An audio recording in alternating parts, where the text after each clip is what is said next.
గోదావరి జిల్లాలో వాటా కాకుండా మొత్తం కావాలని నాడు తెలంగాణ ప్రభుత్వం కోరితే నాటి సీఎం జగన్ మౌనంగా ఉండిపోయారని ఆంధ్రప్రదేశ్ నీటిపారుదల శాఖ మంత్రి నిమ్మల రామానాయుడు ఆరోపించారు. 2020 అక్టోబర్లో జరిగిన అపెక్స్ కౌన్సిల్ భేటీలో జగన్ పాల్గొని రాష్ట్రానికి అన్యాయం చేశారని మంత్రి నిమ్మల రామానాయుడు దుయ్యబట్టారు. ఈ సందర్భంగా మంత్రి మాట్లాడుతూ జగన్ ఇప్పుడు ఉత్తరాల పేరుతో నాటకాలు ఆడుతున్నారని విమర్శించారు.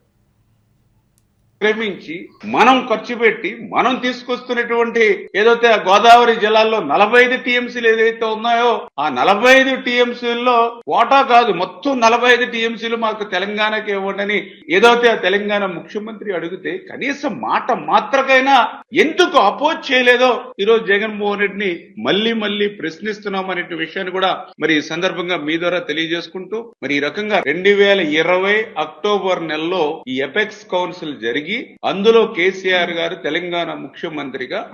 ఈ రకంగా మన ఆంధ్ర వాడుకునేటువంటి ప్రాజెక్టుల యొక్క నీటి వాడకం మీద పునః సమీక్ష చేయాలని ఆ రోజు రూల్స్ అండ్ రెగ్యులేషన్స్ ఫ్రేమ్ ఇవన్నీ కూడా చేస్తున్నటువంటి దశలో ఇక్కడ మౌనంగా ఉండిపోయి రాష్ట్రానికి అన్యాయం చేయడం ఒక తప్పు అయితే మళ్ళీ 2020 నుంచి మళ్ళీ దాన్ని ఆచరణలో తీసుకోవడానికి అంటే 2023లో ఏదైతే ఈ యొక్క కృష్ణా జలాల వివాదాల ట్రిబ్యునల్ 2 ఏదైతే గెజిట్ నోటిఫికేషన్ 2023 అక్టోబర్ లో విడుదలైంది. అంటే అపెక్స్ కౌన్సిల్ లో తీసుకునేటువంటి నిర్ణయం ఆమోదంలోకి రావడానికి 3 సంవత్సరాల సమయం పడితే అపెక్స్ కౌన్సిల్లోనూ నిద్రపోయావు, అపెక్స్ కౌన్సిల్లోనూ పెదవిప్పలేదు. కొన్ని అపెక్స్ కౌన్సిల్ అయిపోయిన తర్వాత 3 సంవత్సరాల వ్యవధిలో అయినా సరే ఇది రాష్ట్ర ప్రయోజనాలకి భంగం, ఎప్పటి నుంచో హక్కుగా ఉన్నటువంటి కృష్ణా నాగార్జున సాగర్ లైట్ రాయలసీమ వాడుకునేటువంటి వాటర్ మీద మళ్ళీ పునఃసమీక్ష చేసేటువంటి అధికారం ఈ యొక్క ట్రిబ్యునల్ కి లేదని కేంద్రానికి కనీసం 3 సంవత్సరాల వ్యవధిలో